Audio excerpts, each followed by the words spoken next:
পাপমুক্তির মাস রমজান। মাহে রমজানে নাজিল হয়েছে মানবজাতির গাইডলাইন আল কোরআন। আল্লাহর অসীম দয়া, ক্ষমা ও পাপমুক্তির এক সুবর্ণ সুযোগ সৃষ্টি হয় বলেই এ মাসের গুরুত্ব ও মর্যাদা অপরিসীম।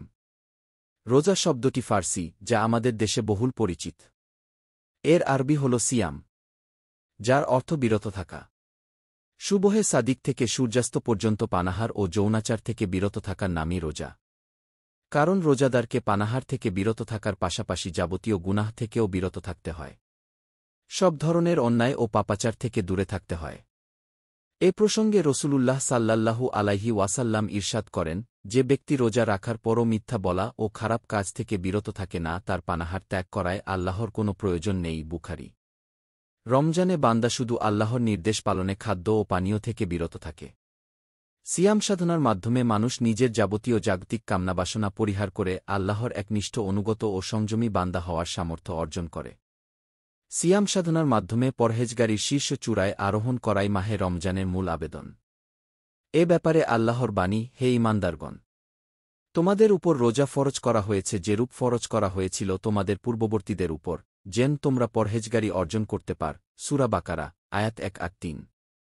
রমজানের বিশেষত্ব হল এ মাসে মানবজাতির গাইডলাইন আল কোরআন অবতীর্ণ হয়েছে।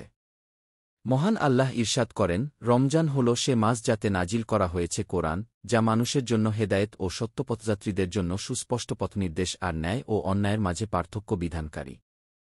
কাজেই তোমাদের মধ্যে যে লোক এ মাসটি পাবে সে যেন এ মাসে রোজা রাখে। সূরা বাকারা, আয়াত 1-5। আল কোরআনে আল্লাহ রোজার উপকারিতা সম্পর্কে বলেছেন, তোমরা যদি রোজা রাখ তবে তা তোমাদের জন্য বিশেষ কল্যাণকর। সূরা বাকারা, আয়াত 1-4।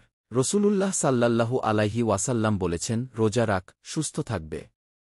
তিনি আরও বলেছেন, তোমাদের প্রতি একটি মহান মুবারক মাস ছায়া ফেলেছে। এ মাসে সহস্র মাস অপেক্ষা উত্তম একটি রজনী আছে। যে ব্যক্তি এ মাসে কোনো নেক আমল দ্বারা আল্লাহর নৈকট্য আশা করে সে যেন অন্য সময়ে কোনো ফরজ আদায়ের মতো কাজ করল। আর এ মাসে যে ব্যক্তি কোনো ফরজ আদায় করে সে যেন অন্য সময়ে 7-0টি ফরজ আদায়ের নেকি লাভের সমতুল্য কাজ করল। এটি সংযমের মাস আর সংযমের পুরস্কার হচ্ছে জান্নাত। মিশকাত। লেখক, ইসলাম বিষয়ক গবেষক।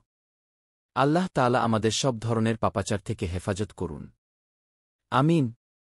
দিন প্রচারের উদ্দেশ্যে ভিডিওটি শেয়ার করুন। লাইক, কমেন্ট, ফলো এবং চ্যানেলটি সাবস্ক্রাইব করে পাশে থাকবেন। জাযাকাল্লাহ খৈরান।